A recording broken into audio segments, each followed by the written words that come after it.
পাকের গোলামেরা দুনিয়াতে বাঁচে একদিন, কিন্তু শিয়ালের মতো নয়, সিংহের মতো বাঁচে।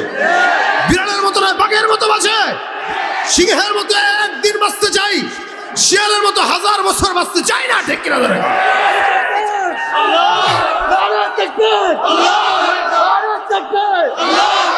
লড়াইয়ের ওই ময়দানেতে যেতে তোমাকে হবে, প্রয়োজনে সব রক্তটুকু জমিনেই ঢেলে দেবে। লড়াইয়ের ওই ময়দানেতে যেতে তোমাকে হবে, প্রয়োজনে সব রক্তটুকু জমিনেই ঢেলে দেবে। তবুও তোমায় লড়তেই হবে, মানিবে না পরাজয়। তবুও তোমায় লড়তেই হবে, মানিবে না পরাজয়। বিপ্লব মানে জীবন দেয়া বসে থাকা নয়, সে কোনো দিন আসবে না রে করো যদি ভয়। যারা বলেন ঠিক কিনা? আসবে বিজয় রক্ত আর জীবনের বিনিময়, আসবে বিজয় রক্ত আর জীবনের বিনিময়। বিপ্লব মানে জীবন দেয়া, সে কোনো দিন আসবে না রে করো যদি ভয়। ঠিক কিনা? শাসনের নামে কেউ বা পিছছে মেহনতি জনতারে, ইমানের উপর আঘাত ওরা হানিছে বারে বারে। শাসনের নামে কেউ বা পিছছে মেহনতি জনতারে, ইমানের উপর আঘাত ওরা হানিছে বারে বারে। প্রতারণার ওই ফাঁদে পড়ে মোরা জীবন করেছি ক্ষয়, প্রতারণার ওই ফাঁদে পড়ে মোরা জীবন করেছি ক্ষয়। বিপ্লব মানে জীবন দেয়া বসে থাকা, সে কোনো দিন আসবে না রে করো যদি ভয়। বিপ্লব মানে জীবন দেয়া বসে থাকা নয়, সে কোনো দিন আসবে না রে করো যদি ভয়। ঠিক কিনা? আল্লাহ পাক আমাদের সকলকে তার গোলাম বানায় দেয়। ভাইরা আমার, আল্লাহ পাক রব্বুল আলামিন যতদিন হায়াত রেখেছেন এই দুনিয়াতে, তার গোলামির জন্যই আল্লাহ পাক পাঠিয়েছেন, অন্য কারো গোলামি জন্য না। এই কারণে প্রত্যেকটা জিনিস দুনিয়াতে মানুষ যেই কাজ করে, এই কাজের পিছনে উদ্দেশ্য আছে কি নাই? আল্লাহ পাক যদি কোনো কাজ করেন, সেটা কি উদ্দেশ্যহীন করবেন? কথা বলে না, করবেন? এই জন্য আল্লাহ পাক স্পষ্ট বলেছেন, আফা হাসিবতুম আন্নামা খলাকনাকুম আবাসা, তোমরা এটা ধারণা করো না, তোমরা কি মনে করো আমি তোমাদেরকে এমনি এমনি পাঠিয়েছি? না, তোমাদেরকে পাঠানোর পিছনে অন্যতম মূল কারণ ইল্লা লিয়াবুদুনি, তোমরা আমার ইবাদত করবা, এই কারণে তোমাদেরকে পাঠাইছি, নলে পাঠাইতাম না। আমি যদি তোমাদেরকে পাঠাইতাম তাহলে একমাত্র এটার কারণেই পাঠিয়েছি, অন্য কোনো কারণে না। সুতরাং ঘুষের জন্য আল্লাহ পাঠান নাই, সুদের জন্য আল্লাহ পাক পাঠান নাই, সন্ত্রাসীর জন্য পাঠান নাই, চাঁদাবাজির জন্য পাঠান নাই, মানুষের জায়গা চুরি করার জন্য পাঠান নাই, ব্যবসায় 2 নম্বরি করার জন্য পাঠান নাই, ওজনে কম দেওয়ার জন্য পাঠান নাই, কেউ কারো ঘাড়ে অস্ত্র ঠেকিয়ে তার থেকে টাকা আদায় করবে এটার জন্য পাঠান নাই। পাঠিয়েছেন কেন? গভীর রাতে আল্লাহর জিকির আদায় করবে। কথা বলে না? গভীর রাতে কার জিকির করবে? এটার জন্য পাঠিয়েছেন। আল্লাহ পাক গভীর রাতে বান্দা মাওলাকে ডাকার জন্য পাঠিয়েছেন। আল্লাহ পাক মসজিদে 5 ওয়াক্ত নামাজ পড়ার জন্য পাঠিয়েছেন। অর্থাৎ যা পাঠিয়েছেন প্রত্যেকটা জিনিস যেন আল্লাহর ইবাদত হয়। এবং এটা মাথায় রাখেন, একটা মুমিন যা করবে সব আল্লাহ পাকের গোলামি হয়ে যায়। যেমন আপনারা এই মাহফিলে এসেছেন, এটা কার জন্য? এটাতে সওয়াব আছে না নাই? একটা মানুষ নামাজ পড়বে, এটা ইবাদত। একটা মানুষ পর্দা করবে, এটাও ইবাদত। একটা মানুষ বাজারে যাবে, এটাও ইবাদত। একটা মানুষ বাথরুমে যাবে, ওটাও ইবাদত। ঘুষ খাবে, ইবাদত। মাজারে পূজা করতে যাবে, সেজদা দিতে যাবে। কিন্তু মুমিন প্রত্যেকটা কাজ ইবাদত করতে পারবে যদি শর্ত থাকে 2টা।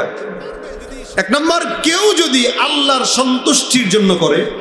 2 নম্বর, ওই কাজটা যদি রাসূল সাল্লাল্লাহু আলাইহি ওয়াসাল্লামের সুন্নাহ মোতাবেক করে। এই 2 নিয়তে কেউ যদি কোনো কাজ করে, সেটা বাথরুমে যাক, ওটাও ইবাদত হয়ে যায়। বাথরুমে বান্দা যাবে, দোয়া পড়বে, বাথরুম থেকে বের হবে, দোয়া পড়বে।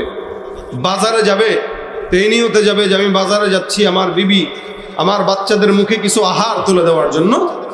আল্লাহর নবী বলেন ওই বাজারে যাওয়াটাও তার জন্য ইবাদত হয়ে যায়। সুতরাং আমরা আসছি তো আল্লাহর গোলামির জন্য, এই কারণে আল্লাহ বলেন প্রত্যেকটা কাজে আমি তোমার গোলামি দিয়ে দিলাম, তুমি যেই কাজ করবে ওইটাই গোলামি, খালি নিয়তটা পাল্টায় দাও। হ্যাঁ, কেউ রাজনীতি করবে, চেয়ারম্যানই করবে, ইলেকশন করবে, মেম্বারিতে দাঁড়াবে, ওইটাও ইবাদত হবে যদি নিয়ত থাকে আমি জনগণের সেবা করব, যদি নিয়ত থাকে আমি এই জনগণকে ঈমানের পথে পরিচালিত করার চেষ্টা করব, যদি নিয়ত থাকে এই এলাকার ভিতরে কোনো মানুষ আর অন্যায় অবিচার সম্মুখীন হবে না, কোনো মানুষ এলাকার ভিতরে জুলুমের শিকার হবে না, এই নিয়ত করে কোনো ইমানদার যদি চেয়ারম্যানিতেও দাঁড়ায় তার চেয়ারম্যানও ইবাদতে গণ্য হয়ে যাবে। তার মানে বান্দার প্রত্যেকটা কাজে ইবাদত, আল্লাহ পাক প্রত্যেকটা কাজে ইবাদত দিয়েছেন, গোলামি দিয়েছেন। এই জন্য আল্লাহ বলেন আমি তোমাদেরকে পাঠাইতামই না, তবে গোলামের জন্য পাঠাইছি। সুতরাং তোমরা হাঁটতে গোলামি করো, খাইতে গোলামি করো, মসজিদে যেতে গোলামি করো, বের হতে গোলামি করো, বাজারে যেতে গোলামি করো, বাজার থেকে ফিরতে গোলামি করো, সেজদা দিতে গোলামি করো, তোমরা যেখানে যাবা সেখানে গোলামি করবা, এর বাইরে যা করবা সব আল্লাহ না করবে। এনে গোলামিটা কয় বছর থেকে শুরু করবেন বলেন না? কয় বছর থেকে? বুঝে নাই, কথাই বুঝে নাই। গোলামির বয়স কয় বছর থেকে? হ্যাঁ বাইরে ভাই জন্ম থেকে মৃত্যু পর্যন্ত। কিসের থেকে? জন্ম থেকে মৃত্যু পর্যন্ত। এখন আপনি বলবেন আমি তো 7 বছরের কিছু বুঝি না, বুঝেন তো না, এই কারণে তো আপনার কাছে ইবাদত নাই। যখনই আপনি বালেগ হয়ে গেছেন তখন থেকে নিয়ে একদম মত পর্যন্ত যা জীবন চলবে সবকিছু হবে আল্লাহর গোলামির পিছনে। কথা ঠিক না? এখন এই যে যুবকরা যারা পড়ছে এরা কইব না এটা কি কয়, এই বয়সটাই তো অকামের বয়স, ইবাদত তো করতে পারবো 50 বছরের পর। এই জন্য আমাদের দেশের যুবকেরা যৌবনটাকেই এরা নির্দিষ্ট করে নেয় শুধুমাত্র গাঁজা আর ইয়াবা টানার জন্য, আর গাছের নিচে নিচে সিঁড়ি করে নিয়ে বসার জন্য। হায় হায়, এক সময় তো বসতো একটা বয়সে, এখন 10-12 বছরের বলাবেন ওইগুলো করে। হায়াওয়ান যেরকম, জানোয়ার যেরকম, কুকুর ছাগল বিড়াল যেরকম, মানুষের অবস্থা হয়ে গেছে সেরকম, বরং তার চাইতেও খারাপ হয়ে গেছে।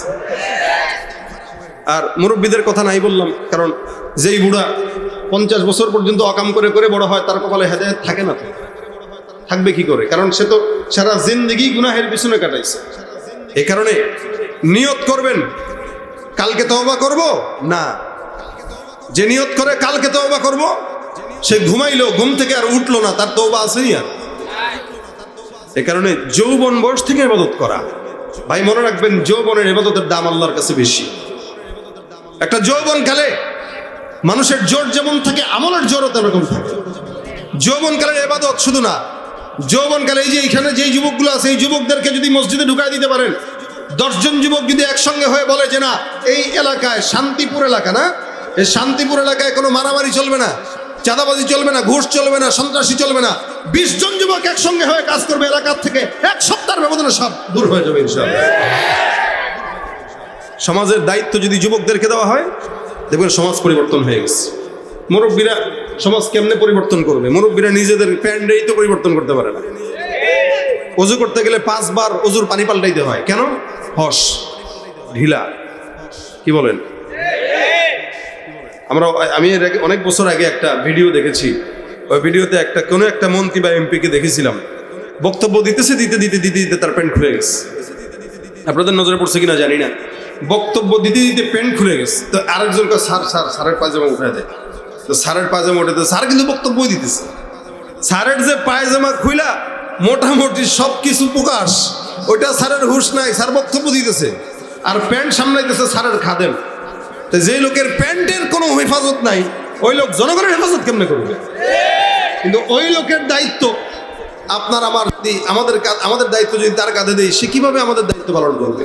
আর সমাজের যুবকদের কাছে যদি এই সমাজের দায়িত্ব দেওয়া হয়, প্রত্যেকটা যুবক চাইলেই এই সমাজকে শান্তির সমাজ করতে পারে। কথা বলেন ঠিক না?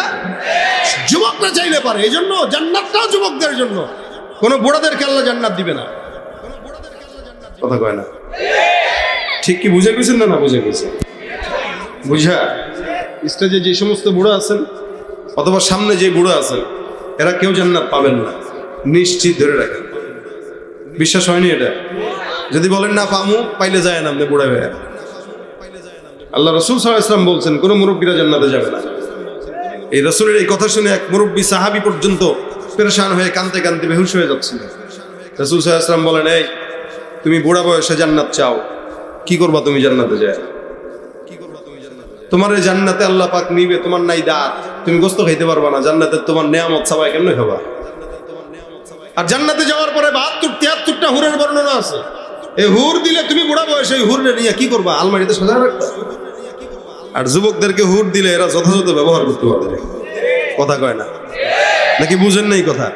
দেখেন না, যুবকেরা বিয়ে করতে চায় একাধিক, একটাই করে না, বিয়ে করবা কয় টাকা? 4টা। কবে একটা কর আগে। এনে কারা কারা আছে অবিবাহিত? হাতটা তুলে তো, অবিবাহিত কারা কারা কারা অবিবাহিত? জোরে হাতটা তুলতে হবে। হ্যাঁ, দেখি বিয়ে করে নাই কারা, করে নাই কারা? দেখ, লজ্জা পাইতেছে নাকি এরা? এ বলা, তুমি করছো? ওই যে পিছনে করছে, তো করে নাই, হাত তুলো নাকি? পচাবো না, সমস্যা নাই, হাত তুলো। কারা বিয়ে করে নাই হাত তুলো। নারায়ে তাকবীর। শুধু অবিবাহিতদের আওয়াজ শুনতে চাই, নারায়ে তাকবীর। আল্লাহ বিয়ের ব্যবস্থা করে দেয়। ওই কাকাও হাত তুলে ফেলছে, একটু টেনশন নাই কাকা, দাড়ি পাকলে কি হয়েছে, অন্তর জোয়ান আছে না? তো দেখেন, তো যৌবন বয়সের ইবাদতের দাম আছে। রাসূল বলেন বুড়া বয়সেরা জান্নাতে যাবে না। বুড়া বয়সে জান্নাতে দিলে না খাইতে পারবে না, বউ বলতে পারবে। এই জন্য প্রত্যেকটা মুরব্বীকে আল্লাহ পাক রব্বুল আলামিন যখন জান্নাত দিবেন, তখন 30 বছরের জওয়ান বানায় জান্নাত দিয়ে দিবেন। আল্লাহু আকবার, জবান খুলে বলেন আল্লাহ। এজন্য জওয়ানদের কারবার। কিন্তু জান্নাত পাওয়ার জন্য তো কাজ করা লাগবে না? জান্নাতের কাজ করা দরকার আছে না? গাঁজা খায়েন, জান্নাত পাবেন নাকি? সন্ত্রাসী করেন, জান্নাত পাবেন নাকি? কিছু কিছু মানুষ আছে যারা নিয়ত করে রাখে যে দুনিয়াতে আল্লাহ হায়াতটা এত দিছে, মোটামুটি 50 বছর হলে আল্লাহর কাছে তওবা করবো। এই টাইপের লোক আছে নি কিছু। আমার সাথে একজনের দেখা হয়েছিল। আমি তারে বললাম, ভাই আপনি হজ করেন না কেন? টাকা তো আল্লাহ কম দেয় নাই। থাইল্যান্ড ঘুরেন, মালয়েশিয়া যান, ইন্দোনেশিয়া যান, কত জায়গায় যাচ্ছেন, আল্লাহর ঘরটা একটু ঘুরে আসেন। তো ভাই আমার একটু চিন্তা ভিন্ন। কি ভিন্ন চিন্তা? সে বলতেছে, আমার চিন্তা হলো 50 বছর পর্যন্ত জীবনে গতানুগতিক যেমনি চলে এমনি চলবে। 50 বছরের পরে যায় হজ করার নিয়ত করছি। 50-55তে যায় হজ করে আসার পরে যে মসজিদে ঢুকবো আর বেরোবো না, এর আগ পর্যন্ত তো গুনাহ করবোই। গুনাহ করার পর যদি আবার হজ করি, আবার যদি গুনাহ করি, তাহলে তো আল্লাহ বেশি নারাজ হয়ে যাবে। এই কারণে 50-55 পর্যন্ত যেমনে মন তেমনে চইলা মোটামুটি হজ করে এরপর যে মসজিদে ঢুকবো আর বেরোবো না, এটা হলো আমার চিন্তা। চিন্তাটা সহি না? নাউযুবিল্লাহ। আমি কইলাম, ভাই আপনি যদি 5 বছর না বাঁচেন, 50 তো দূরের কথা, কালকে যদি মারা যান, শুনেন আমার বংশের একটা ধারা আছে। আমার দাদা 80 বছর বাঁচছে, আমার বাবারও এখন 75 পার। তার মানে আমারে আল্লাহ ওই 70-75-এর নিচে মারবে না, এর উপরে যায় মারবে। নাউযুবিল্লাহ। আমি কি লা হাওলা ওয়ালা কুওয়াতা, কি বলেন আপনি? এই খেয়াল রাখলে আপনার ইমান থেকে আপনি বের হয়ে যাবেন। অনেক মানুষ এটা মনে করে, আল্লাহ এটা জানে না। যারা মনে করবে এটা জানে না আল্লাহ। এই কারণে আল্লাহ পাক বলেন, ইন্নামাত তাওবাতু আলাল্লাহি লিল্লাযীনা ইয়ামালুনাস সাইয়্যাত হাত্তা ইযা হাদারা আহাদাকুমুল মাউত ক্বালা ইন্নী তুবতুল আনা ওয়ালাল্লাযীনা ইয়ামুতুনা ওয়া হুম কুফার উলাইকা আ'তাদনা লাহুম আযাবান আলীমা। আল্লাহু আকবার। আল্লাহ আয়াতটা দিয়েছেন কে? আমার আল্লাহ ডাক দিয়া বলে, এমন কিছু জমিনের ভিতরে যে ঈমান বান্দা থাকবে যারা নিজেরা মনে করবে বয়স হওয়ার পর তওবা করব। একটা বয়স যখন আসবে, যখন 50 বছর 60 বছর বয়স আসবে, এই কারণে আমার দেশের মানুষেরা 50-60 বছরেও কিন্তু অকাম কুকাম করে আছে না। বয়স হয়ে গেছে অনেক বেশি, এখনো পরিবর্তন হয় নাই। জামানা কেমনে পাল্টাবে? বয়স 60 বছর হয়ে গেছে, চুলের রং পরিবর্তন হয়ে গেছে, এখনো পর্যন্ত নিজের আদত পরিবর্তন করে নাই।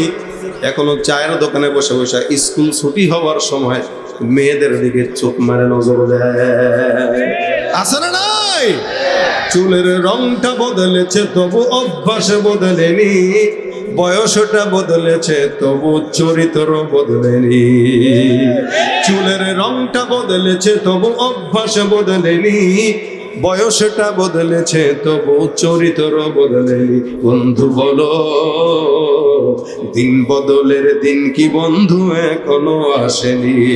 দিন বদলের দিন কি বন্ধু এখনো আসেনি? জামানা অনেক বদলেছে তবু দিন কেন বদলেনি? সীমানা অনেক বদলেছে তবু দেশ কেন বদলেনি? পতাকার রং বদলেছে তবু নীতি কেন বদলেনি? ক্ষমতার হাত বদলেছে তবু ভাগ্য যে বদলেনি। ঠিক কিনা? বন্ধু বলো দিন বদলের দিন কি বন্ধু এখনো আসেনি? দিন বদলের দিন কি বন্ধু এখনো আসেনি? সত্য না মিথ্যা? সবকিছুর পরিবর্তন হয়, আমাদের ভাগ্যের পরিবর্তন হয় না, আমাদের চরিত্রের পরিবর্তন হয় না, আমাদের আখলাকের পরিবর্তন হয় না।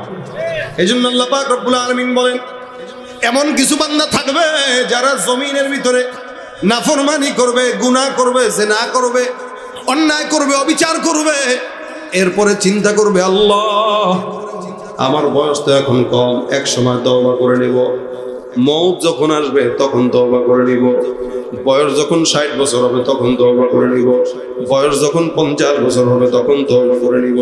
বয়সের অপেক্ষায় থাকতে থাকতে তার হালত এমন হয়ে যায়, এই বান্দাটার 60-70 বছর বয়স হয়, এখনো ঘুষ থেকে সে নিজের হেফাজত করতে পারে নাই, সন্ত্রাসী থেকে হেফাজত করতে পারে নাই, জিনা থেকে হেফাজত করতে পারে নাই।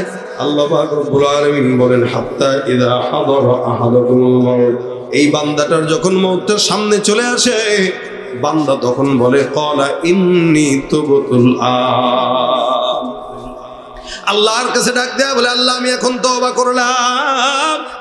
ওই সময় যখন মওতটা সামনে আসে তখন বলে মালিক আমি এই সময় তওবা করলাম, আল্লাহ আমারে ক্ষমা করে দাও, হাজার হাজার গুনাহ করলাম। আল্লাহ পাক রব্বুল আলামিন বলে বান্দা সারা জিন্দেগি গুনাহ করলি, অন্যায় করলি, চাঁদাবাজি করলি, সন্ত্রাসী করলি, শেষ বয়সে মনে করলি তওবা করলে আমি আল্লাহ পাক মাফ করে দিব, কিন্তু না না, আমি আল্লাহ পাক রব্বুল আলামিন তখন ওই বান্দাকে বলি, বান্দা মনে করে তওবা করে মনে হয় আল্লাহর দরবারে মাফ চায় কবরে যাবে।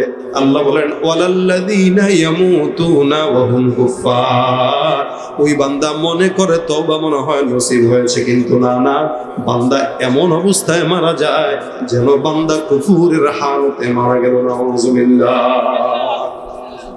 ওই সমস্ত বান্দাদের ব্যাপারে আল্লাহ বলেন যারা মনে করে 70 বছরে তওবা করবে আর ওই অবস্থায় মরে, এই তওবার আগে আল্লাহ পাক রব্বুল আলামিন বলতেছেন তওবা তো নসিব হয় না, বরং সে ঈমানদার অবস্থায় মরে না, বরং সে কুফরি অবস্থায় মরে। এই সমস্ত বান্দার জন্য আল্লাহ পাক রব্বুল আলামিন বলেন তাদের জন্য আমি আল্লাহ পাক উলাইকা আ'তাদনা লাহুম আযাবান আলীমা, এই সমস্ত বান্দার জন্য আমি সারা জিন্দেগি ভর আমি বান্দাদের উপরে আযাব রেখে দিলাম, যেটা কিয়ামতের ময়দানে বান্দার জন্য অপেক্ষা করবে। এই কারণে নবীর উম্মতের দল যুবক ভাইয়েরা খুব লক্ষ্য করে শুনেন, আপনার বয়স এখন 10 বছর, এখন কোন বান্দার বয়স 30 বছর, কারো বয়স 30 বছর। মানুষের আসার যেমন সিরিয়াল আছে, বান্দার যাওয়ার কোনো সিরিয়াল নাই, যার কারণে এই যৌবন বয়সটা গুনাহের জন্য না, যৌবন বয়সটা মারামারির জন্য না, রাজনৈতিক কন্দরের জন্য না, যৌবন বয়সটা নিরিবিলি মাওলার সঙ্গে প্রেম করার বয়স। এখন তো সমাজের যুবকেরা অধিকাংশই স্কুল কলেজে যায় পড়ালেখার নামে, আর ওখানে যায় রাজনীতির বলির শিকার হয়ে লাশ হয়ে ঘরে ফিরে। এই জন্য প্রত্যেকটা স্কুল কলেজ ভার্সিটি এবং শিক্ষাঙ্গনগুলোতে রাজনীতি নিষিদ্ধ করার সময়ের দাবি, যাতে অন্তত এরা মানুষ হতে পারে, তারপরে রাজনীতি করুক, কোনো সমস্যা নাই। কিন্তু পড়ালেখা বাদ দিয়ে রাজনীতি করে, আর রাজনীতির নামে এরা এক একটা অমানুষ হয়ে সমাজের ভিতরে এমন কোনো অন্যায় নাই যেটা করে না। ছাত্র তুমি দেশের সম্পদ, জাতির ভবিষ্যৎ, দুশ্মনেরা বানাইতে চায় তোমারে অসৎ। ছাত্র তুমি দেশের সম্পদ, জাতির ভবিষ্যৎ, দুশ্মনেরা বানাইতে চায় তোমারে অসৎ। মানুষ গড়ার আঙ্গিনাতে দেয় না তোমায় মানুষ হতে, মানুষ গড়ার আঙ্গিনাতে দেয় না তোমায় মানুষ হতে। শিক্ষাঙ্গন রাখে রণক্ষেত্র বানাইয়া, অবশেষে মায়ের কাছে লাশখানা দেয় পাঠাইয়া।